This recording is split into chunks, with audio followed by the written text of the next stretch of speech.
Hi friends, today we are going to discuss the next bone of the lower limb, that is the tibia. And this tibia is also a typical long bone which is having the upper end, lower end and the intervening shaft. The shaft is having 3 borders and 3 surfaces.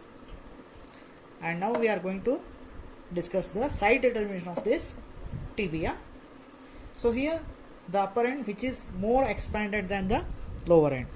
Here this is upper end and this is lower end which is more expanded than the lower end. And in the lower end this is a medial malleolus. This is a projection or that which descends down from the bone. That is the projection which projects downwards on the medial aspect, that is known as medial malleolus, which is on the medial aspect of the bone.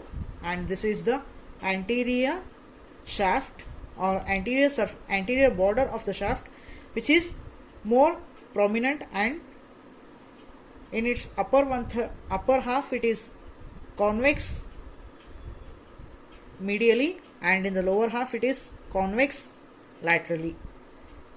So by these 3 points we can consider this bone as a right sided bone.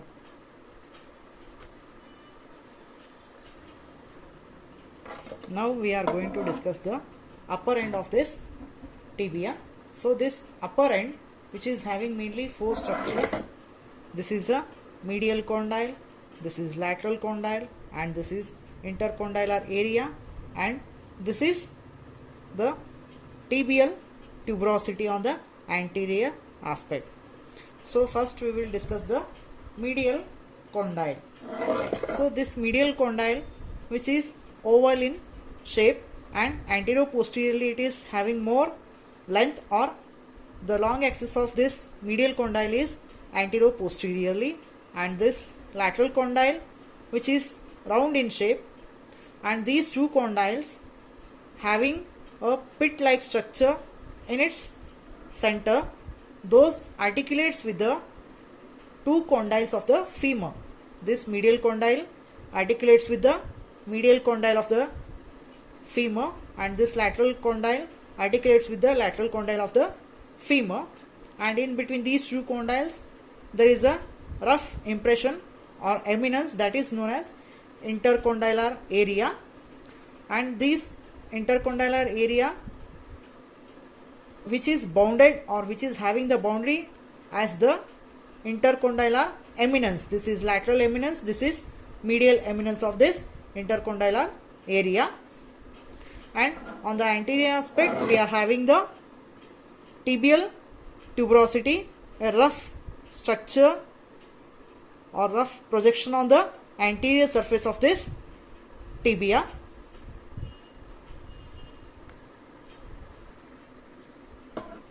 And this intercondylar area which is also bounded or which is also known as medial intercondylar tubercle and lateral intercondylar tubercle.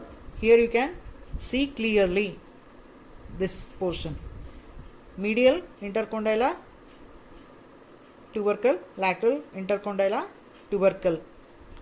And this intercondylar area which is very narrow in its center and widened anteriorly as well as posterior aspect.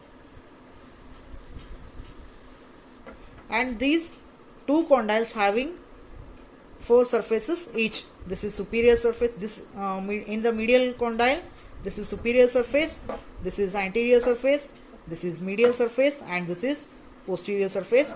In the lateral condyle also 4 surfaces: superior surface, anterior surface, lateral surface, and posterior surface.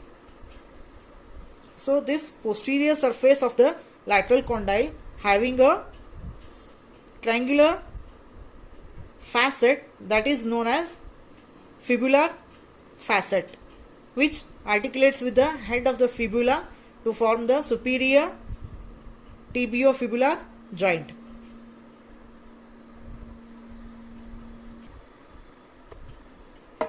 Now regarding the shaft, already I told you the shaft is having three borders and the three surfaces. This is the anterior border, this is medial border, and this is lateral border. Having three surfaces, this is medial surface, lateral surface, and posterior surface. Now the anterior border starts from the tibial tuberosity in the front, in the upper aspect, and extends downwards to the lower end and ends at the anterior border of the medial malleolus. This is a medial malleolus and this is a anterior border of the medial malleolus, and this is a medial border. This medial border which is rounded, and extends from the medial condyle, runs downwards and ends at the posterior border of the medial malleolus. And this is a lateral border, as well as it is also known as interosseous border, which runs from the lateral malleolus and runs downwards up to the anterior border of the fibular notch. This is a fibular notch and it runs up to this anterior border of fibular notch. Now regarding the surfaces, so this is medial surface in between the anterior and medial borders. This is lateral surface in between the anterior and lateral border, and this is a posterior surface in between the medial and lateral borders.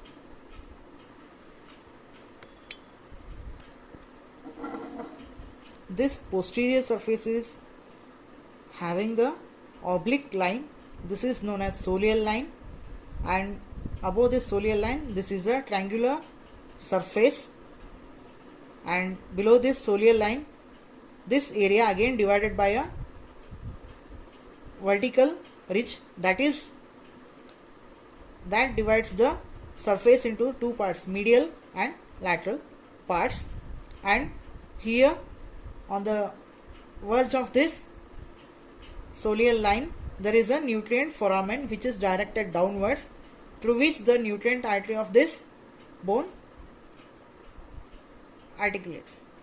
circulates. Now discussing about the lower end of the tibia. So this lower end, which is having 5 surfaces: anterior surface, medial surface, posterior surface, and lateral surface, and the last one is inferior surface. So the anterior surface, which is having smooth in its upper part and rough in the lower aspect, and this medial surface which projects more downwards to form the medial malleolus, and this lateral surface which is having a triangular notch known as fibular notch, which articulates with the lower end of the fibula to form the lower or distal tibiofibular joint, and the inferior surface which articulates with the superior trochlear surface of the talus to form the ankle joint. So now the last one is posterior surface, which is smaller as compared to these 5 surfaces. Now the attachments of this tibia.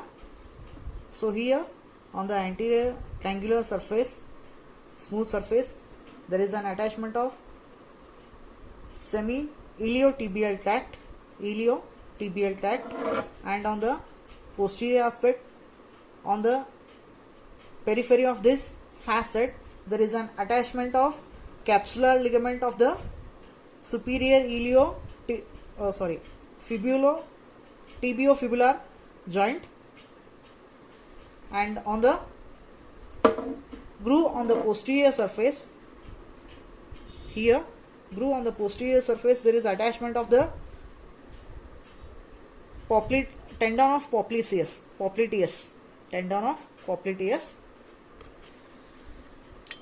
On the medial condyle, here in this groove on the posterior surface, there is an attachment of semimembranosus, and here on the periphery or on the border there is an attachment of capsular ligament of the knee joint on both condyles, capsular ligament of the knee joint.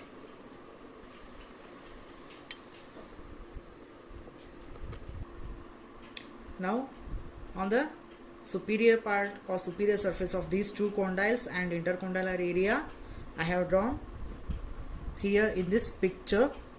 So this is anterior, this is posterior, and this is lateral and medial parts of this condylar area or the superior surface of the condyles. So here on this anterior part there is an attachment to anterior cruciate ligament, and here it is attachment of posterior cruciate ligament, and along the periphery or along the margin of this condyles there is an attachment of lateral meniscus on the lateral condyle and medial meniscus on the medial condyle, and on the anterior aspect of this there is an attachment of medial anterior fibers of anterior horn of medial meniscus, posterior horn of medial meniscus, and here also anterior horn of lateral meniscus and anterior horn of posterior horn of lateral meniscus. So here in this picture we can easily see this is a medial condyle, this is lateral condyle, and on the anterior aspect there is attachment of anterior cruciate ligament, and on the posterior aspect there is attachment of posterior cruciate ligament, and on the lateral condyle there is an attachment on the periphery, there is an attachment of lateral meniscus, and on the medial condyle periphery there is attachment of medial meniscus, and on the anterior aspect there is attachment of anterior horn of medial meniscus and posterior horn of medial meniscus. Here with the red pen I have drawn.